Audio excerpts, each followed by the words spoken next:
నమస్తే, welcome to gossips garage. This is Sumitra.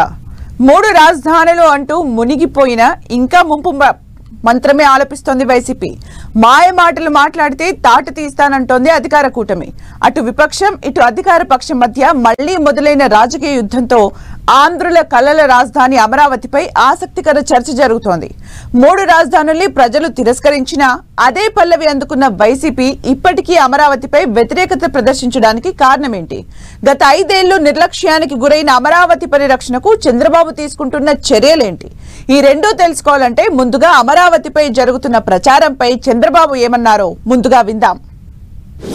మార్చేయమనండి, Bengaluru సిటీని మార్చేయమనండి, బాంబే సిటీని మార్చమనండి, హైదరాబాద్ సిటీని మార్చమనండి. బుద్ధి జ్ఞానం ఉంటే మాట్లాడడం మానేయమనండి. మీ ఇంటి మీద నీళ్లు వస్తాయని ఆకాశంలో పోతాను, ఇంటికి నీళ్లు రాకుండా చూసుకోవాలి. మర్యాద తెలుసుకునేది నేర్చుకోవాలి. ఇంకొకసారి మాట్లాడితే ఆ నాలుకలు తాళాలు వేయాల్సి వస్తుంది. విన్నారా? విపక్ష నేతల నోటికి తాళం వేస్తాను అని చంద్రబాబు స్ట్రాంగ్ వార్నింగ్. నిజానికి ఇది చంద్రబాబు ఒక్కరి కోపం కాదు, కూటమి పార్టీలు, రాజధాని నేతల అందరి ఆగ్రహావేశమని అంటున్నారు. రాష్ట్ర విభజన జరిగి 10 ఏళ్లు దాటినా ఇంకా రాజధాని లేని రాష్ట్రంగా మిగిలిపోవడానికి వైసీపీ 3 రాజధానుల విధానమేనన్న కోపంతో ఉన్న చంద్రబాబు భవిష్యత్తులో కూడా అమరావతి రాజధానిని ఎవ్వరూ టచ్ చేయలేని విధంగా చట్టపరంగా పకడ్బందీగా చర్యలు తీసుకుంటున్నారు. ఇదే సమయంలో వైసీపీ మద్దతుదారులు గతంలో వలె రాజధానిపై వ్యతిరేక ప్రచారం చేయడం ప్రభుత్వ ఆగ్రహానికి కారణమవుతోందని చెప్తున్నారు. ఆంధ్రుల కలల రాజధానికి ఇకపై ఎలాంటి అడ్డంకులు లేకుండా చూడాలన్న లక్ష్యంతో విపక్షాల విమర్శల నుంచి సోషల్ మీడియాలో వైరల్ అయ్యే వీడియోల వరకు ప్రతి అంశాన్ని సీరియస్ గా తీసుకుంటోంది చంద్రబాబు ప్రభుత్వం. అందుకే అమరావతి మునిగిపోయిందనే విమర్శలను అంత తేలిగ్గా తీసుకోకుండా చంద్రబాబు సీరియస్ వార్నింగ్ ఇచ్చారు అంటున్నారు. తప్పుడు ప్రచారం చేస్తే నోటికి తాళాలు వేస్తామన్న ఘాటు వ్యాఖ్యల ద్వారా కఠిన చర్యలు ఉంటాయనే హెచ్చరికలు పంపారు చంద్రబాబు. అమరావతి రాజధానిపై కూటమి, ప్రతిపక్షం వైసీపీ మధ్య పూడ్చలేనంత అగాధం ఉన్న విషయం తెలిసిందే. కూటమి పార్టీలు 3 అమరావతికి మద్దతుగా నిలుస్తూ ఉండగా వైసీపీ ఇప్పటికీ 3 రాజధానుల రాగమే ఆలపిస్తోంది. ఇదే సమయంలో విజయవాడకు వరదలు వస్తే అమరావతి కూడా మునిగిపోయిందని తన అనుకూల సోషల్ మీడియాలో ప్రచారం చేసిందనే విమర్శలు ఎదుర్కొంటోంది.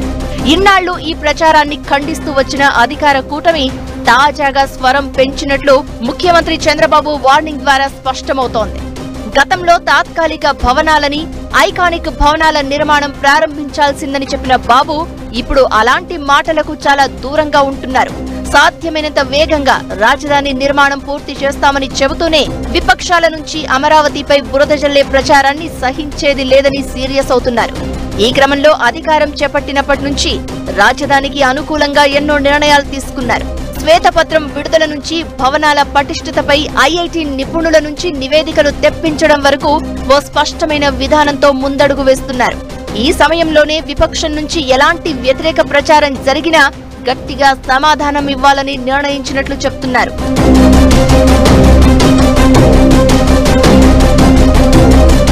రాష్ట్ర విభజన అనంతరం 2014లో ఒకసారి అధికారం చేపట్టిన చంద్రబాబు రాజధానికి భూసేకరణతో పాటు అసెంబ్లీ, సచివాలయం, మంత్రులు, ఐఏఎస్, ఐపీఎస్ అధికారుల నివాస సముదాయాల నిర్మాణాలు పూర్తి చేశారు.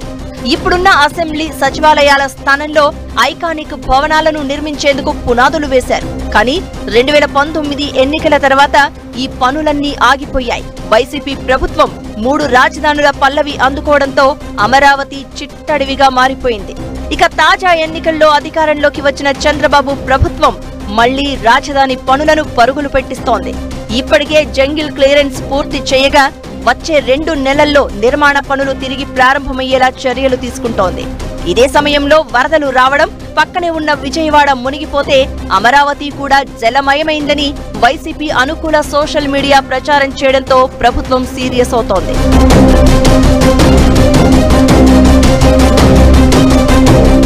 అమరావతి పూర్తయితే రాష్ట్రంలో సంపద పెరుగుతుందని భావిస్తున్న చంద్రబాబు రాజధాని బ్రాండును దెబ్బతీసేలా చేస్తున్న ప్రచారంపై కన్నెర్ర చేస్తున్నారని చెప్తున్నారు.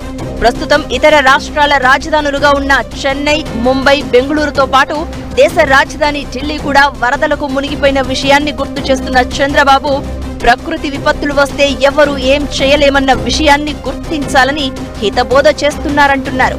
అన్ని ప్రతికూలతలు తట్టుకునేలా రాజధానిని నిర్మిస్తుంటే వైసీపీ మాత్రం ఇంకా పాత పాటే పాడుతూ ఉండడం చంద్రబాబుకు ఆగ్రహం తెప్పిస్తోంది అంటున్నారు. మళ్లీ పాత రోజులు గుర్తు చేసుకుంటూ రాజధాని ప్రచారంపై అప్రమత్తంగా వ్యవహరిస్తున్నట్లు చెప్తున్నారు.